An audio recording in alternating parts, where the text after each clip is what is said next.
Afternoon, everybody, and welcome to General Grand Council Presents. Today we have an impromptu lucky event. Dr. Danny Drew, with an education doctorate out of Utah, is going to present on George Washington, our founding father, and his life and influence via Masonry.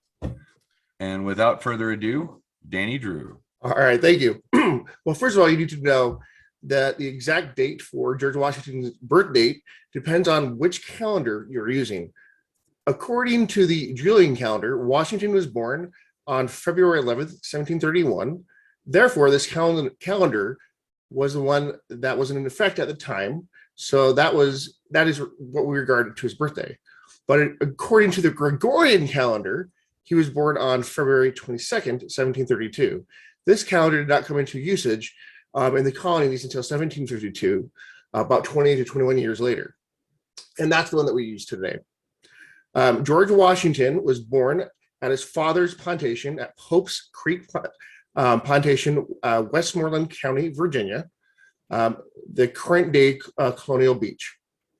To his father, Augustine Washington, and his father's second wife, Mary Bell Washington.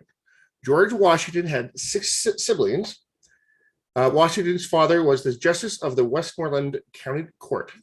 The family owned a plantation later named Mount Vernon, and which George inherited by his oldest brother's Lawrence's death. In 1752, he used his surveyor experience to gain an appointment as a major in the Virginia militia. Washington was appointed by Governor Dinwiddie of Virginia as one of the 4 district adjutants in February 1753 with the rank of major in the Virginia militia.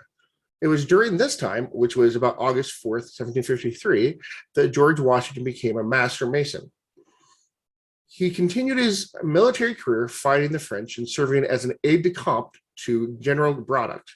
In 1755, during the early battle of the French and Indian War, after Braddock's death, Washington became a commander of all Virginia troops and continued to serve and gained valuable military experience. In 1757, he resigned his commission and moved to Mount Vernon, which he inherited from his, like I said earlier, his brother's death. Washington mainly served in the Virginia House of Burgess and managed Mount Vernon's land. In 1759, Washington married 28-year-old Martha Dandridge Curtis, a wealthy widow with 2 children. His marriage to Martha greatly increased his property assets, and he became one of Virginia's wealthiest men. And we all know about General George Washington and his heroics in the ensuing victory of the colonies in the Revolutionary War. Washington promoted the formation of the Constitutional Convention in Philadelphia in 1787 as a forum to create a unifying document for the nation to replace the Articles of Confederation. Washington was chosen to preside over the convention. He worked to gain support of the new government and constitution. Now, drinking was was an early American tradition. At Reason, Stanton Peele described one party of the Constitutional Convention in Philadelphia, quote, "Indeed, we still have available from the bar tab. We saw available from the bar tab from this party a 1787 farewell party in Philadelphia for George Washington, just days before the framers signed off on the Constitution. According to the bill, it showed that there were 55 attendees, and they drank 54 bottles of Madeira, 60 bottles of claret, 8 bottles of whiskey, 22 bottles of porter, 8 of hard cider, 12 of beer, and 7 bottles of alcoholic punch, which was quite big. That's more than 2 bottles of fruit off the vine, plus a number of shots and a lot of punch and beer for every single delegate. After the Constitution was ratified, Washington was unanimously elected the country's first president. He took the oath of office in New York on April 30th, 1789, on the balcony of the Federal Hall on Wall Street. After Washington became president, he decided to contact the first Congress. And this is a really awesome story. So here's what happened. History. It's a history fail story at the time. So back in the 1780s, when our country was still figuring stuff out, good old George Washington was just elected first president. He decided to send Congress looking forward to working with you. And we're excited. Congress, not wanting to slight the president and also trying to express their own enthusiasm, sent back saying, glad, we're excited that you're excited that we're excited to be working with you. So George sends another letter back saying, cool, bros. Glad you're excited that I'm excited. Congress, again, not wanting to be awkward and ignore the president, sent back another letter saying something like, glad you're excited that we're excited that you're excited that we're excited that you're excited. Democracy at its finest. Now, while George Washington, being the most powerful, was not extremely eloquent, and at this point he was aging, and he was really busy and overall kind of stressed about this new position. So he asked his old friend James Madison, who had a much better way with words, to write this note to Congress. Now, good old George Madison, wanting to oblige his friend, did just that and composed the note to Congress. Now, James Madison was himself a member of Congress.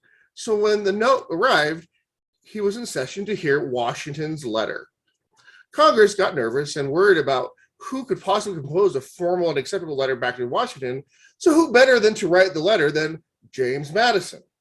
So James, being obliged, wrote the response back to Washington. When Washington received the reply, he once again asked his friend to write the response. And who did Congress choose to write their final letter? That's right.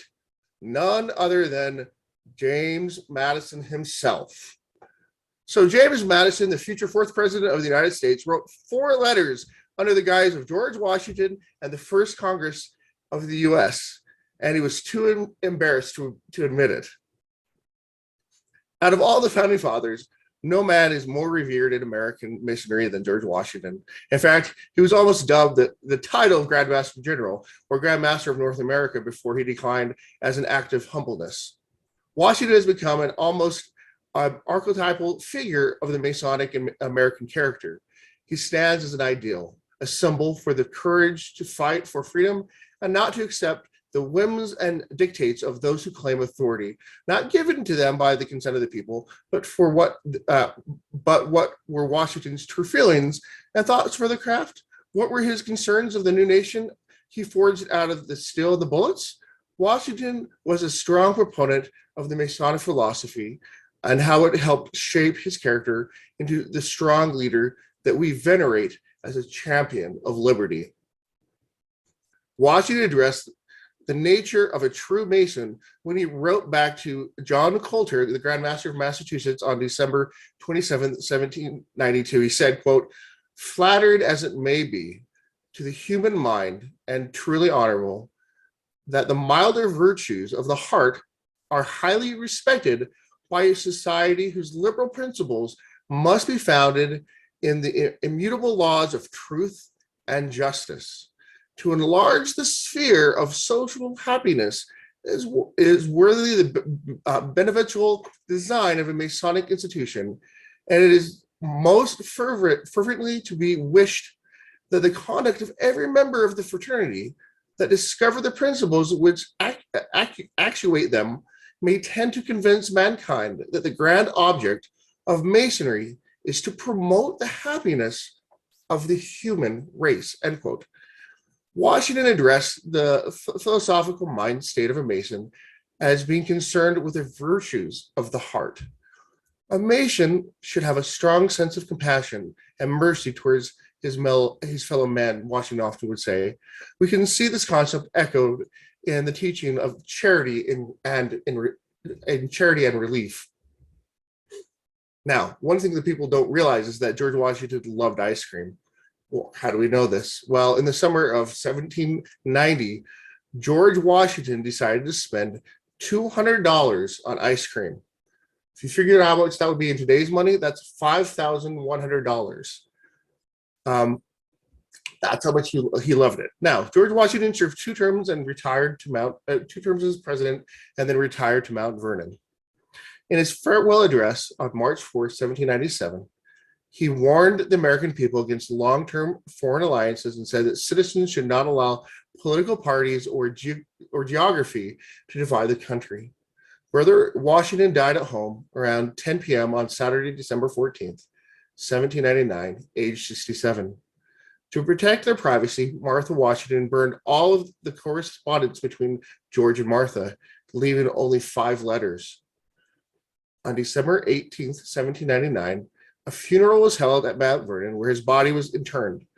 Washington's remains were moved on October 7th, 1837 to the new tomb constructed at Mount Vernon, presented by John Struthers of Philadelphia.